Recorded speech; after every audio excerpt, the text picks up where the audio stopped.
Bapak Ibu Saudara yang terkasih dalam Tuhan Yesus Kristus, saat ini kita masuk dalam ibadah keluarga 9 Juli 2020. Namun sebelum kita membaca firman Tuhan, mari kita bersatu di dalam doa.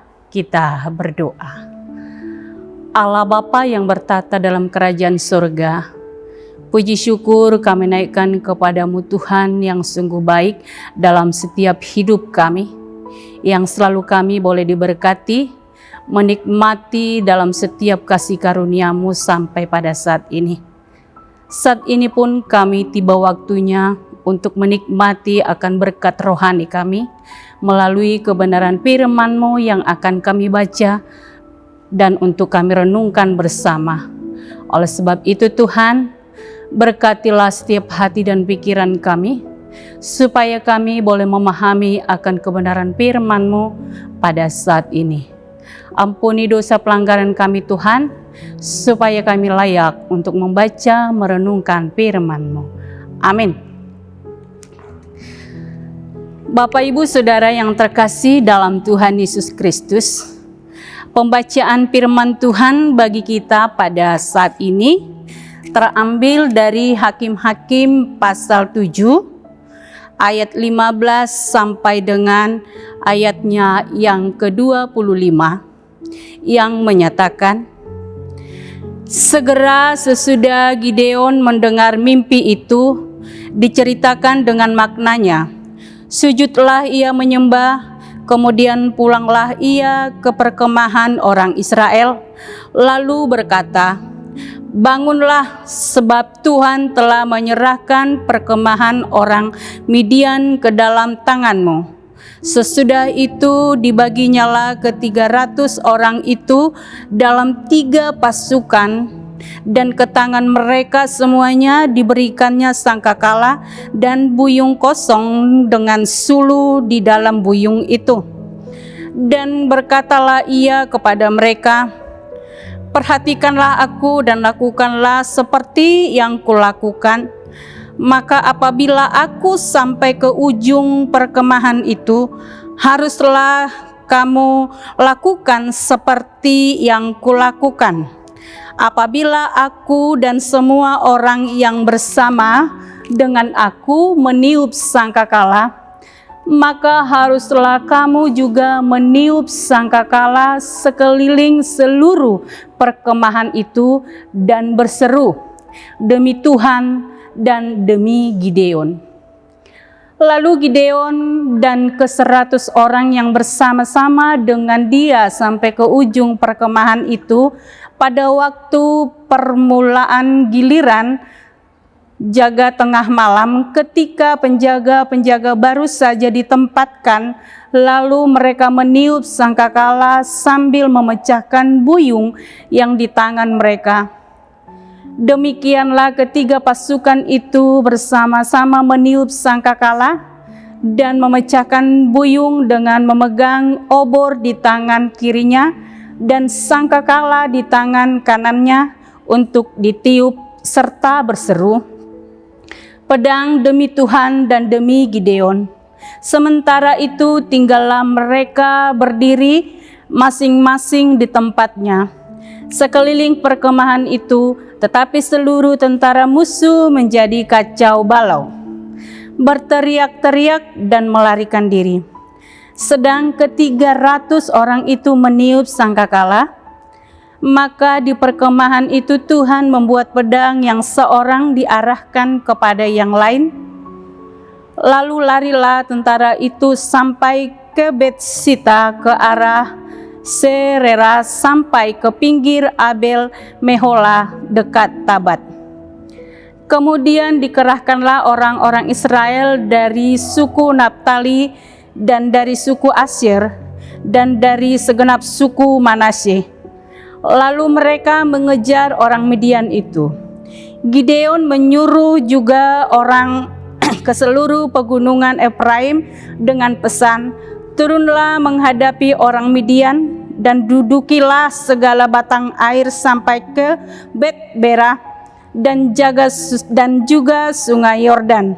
Maka semua orang Efraim dikerahkan, lalu mereka menduduki segala batang air sampai ke Betbara, juga sungai Yordan. Mereka berhasil menawan dua raja Median, yakni Oreb dan Zeb. Oreb dibunuh di Gunung Batu. Oreb dan Zeb dibunuh dalam tempat pemerasan anggur Zeb. Mereka mengejar orang Midian itu, lalu mereka membawa kepala Oreb dan kepala Zeb kepada Gideon di seberang sungai Yordan. Sejauh demikian pembacaan firman Tuhan bagi kita. Terpujilah Kristus. Haleluya. Haleluya, haleluya, haleluya.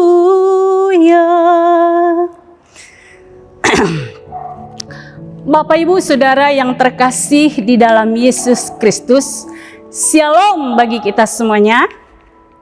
Dan semangat pagi, apa kabar untuk hari ini? Saya berharap bahwa Bapak Ibu jemaat saudara ada semua dalam keadaan baik-baik. Nah, Bapak Ibu Saudaraku yang terkasih di dalam Yesus Kristus, kita akan tetap dengan jiwa semangat pagi walaupun di tengah pandemi COVID-19 yang tidak pernah mengurangi rasa semangat kita untuk bersyukur memuji Tuhan, bahkan terlebih untuk membaca merenungkan firman Tuhan. Nah, firman Tuhan pada saat ini dari Hakim-Hakim pasal 7 ayat 15 sampai dengan ayatnya yang ke-25. Sinode memberikan judul renungan bagi kita pada saat ini, bekerja sama berbuah manis. Bekerja sama berbuah manis. Nah, Bapak Ibu Saudara yang terkasih di dalam Yesus Kristus, saya ingin bertanya kepada kita semuanya. Pernahkah Bapak Ibu Saudara mengalami kesulitan, perkara, persoalan dalam menghadapi masalah? Atau pernahkah Bapak Ibu mengalami yang namanya pergumulan di dalam meraih kemenangan ataupun di dalam pekerjaan yang ada, yang kadang membuat kita putus asa, kadang membuat kita bingung, ataupun kadang membuat kita kesal? Dan saya percaya itu pernah kita semua mengalaminya. Nah, Bapak Ibu Saudara yang terkasih di dalam Yesus Kristus, lalu apakah yang kita lakukan Bapak Ibu? Apakah kita biarkan demikian saja? Atau apakah kita melibatkan Tuhan? Ataukah kita berkompromi dengan teman ataupun saudara-saudara kita?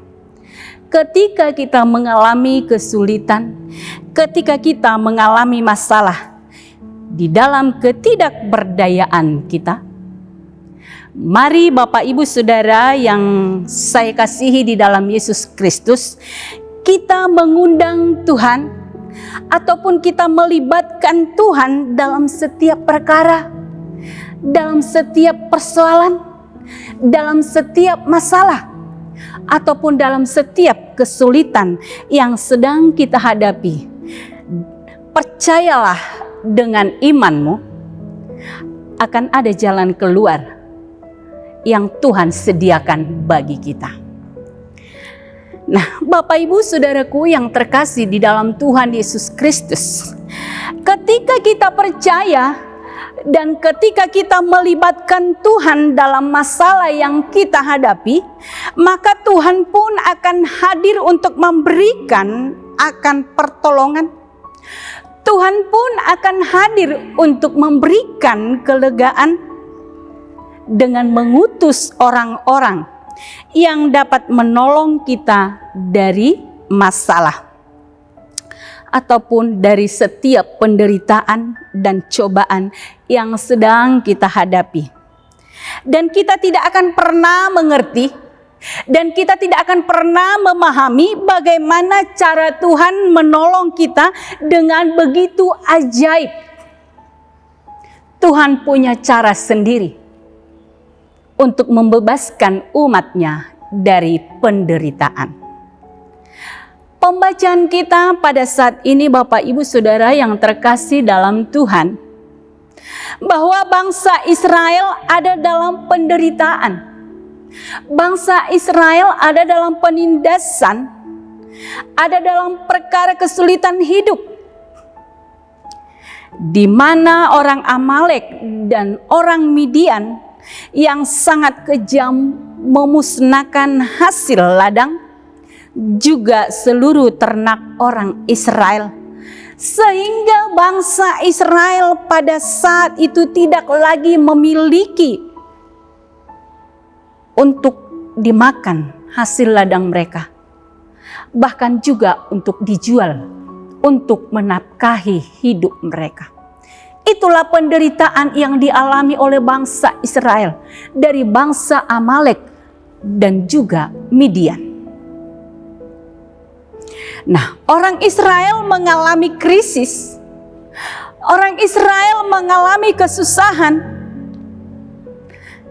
Tetapi di tengah krisis inilah Tuhan hadir untuk memilih dan mengutus Gideon, seorang yang paling muda di antara keluarga mereka, yang akan dipakai, yang akan diperlengkapi oleh Tuhan Allah untuk membebaskan bangsa Israel dari penderitaan.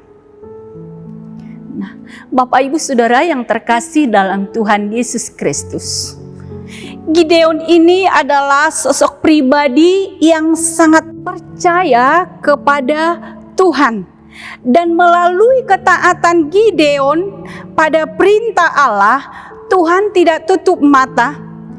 Gideon bersama bangsa Israel memampukan mengalahkan bangsa Amalek dan Midian yang menindas bangsa Israel. Nah, Gideon percaya kepada firman Tuhan dan tanda-tanda ajaib yang diberi Allah kepada Gideon, yang mendengar mimpi seorang tentara, juga makna dari penafsirannya. Lalu Bapak Ibu Saudara yang terkasih dalam Tuhan, Gideon mengimani bahwa Allah akan memberikan kemenangan melawan musuh. Kepemimpinan Gideon didasarkan pada iman dan ketaatan pada Tuhan yang membuat dia mampu memimpin 3.000 orang prajurit yang terpilih sesuai dengan kehendak Tuhan. Gideon mampu menyatukan suku Manasye, suku Asher, juga Naftali untuk bekerja sama dalam mengalahkan musuh, yaitu orang Amalek dan Midian. Maka hasil kerjasama yang baik berbuah manis dan dapat dinikmati oleh banyak orang. Nah, Bapak Ibu Saudara yang terkasih dalam Tuhan Yesus Kristus, dalam kelemahan dan ketidakberdayaan kita, namun tidak ada dalam ketaatan, namun tetap kita ada dalam ketaatan pada Tuhan, maka Tuhan akan hadir untuk menyempurnakan dan memberikan kemampuan, kekuatan, dan Allah juga akan meninggikan setiap talenta dan karunia. Tuhan mau bekerja sama dengan umatnya, sehingga yang lemah menjadi berdaya, yang gentar menjadi berani, yang tercerai-berai menjadi bersatu.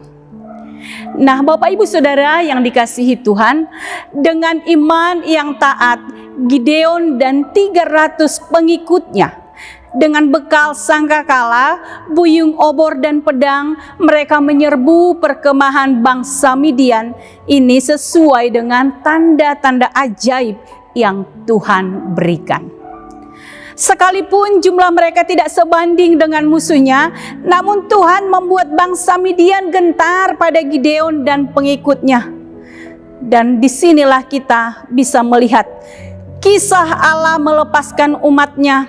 Ia memperlihatkan bagaimana Allah dapat bertindak melalui seseorang yang lemah dalam iman, tetapi bersedia untuk percaya dan menaati firman Allah.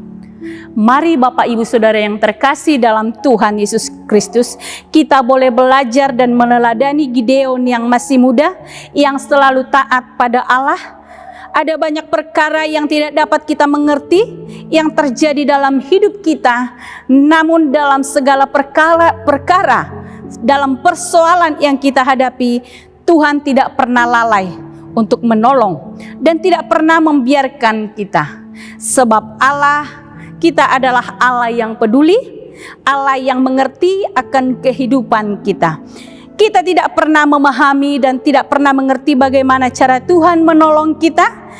Yang hanya Tuhan mau dalam hidup kita adalah tetaplah taat, setia kepada Allah. Bekerja samalah dengan Tuhan, maka itu akan berbuah manis yang dapat dirasakan oleh banyak orang. Percayalah kepada Tuhan Allah. Tuhan Yesus memberkati kita semuanya. Amin.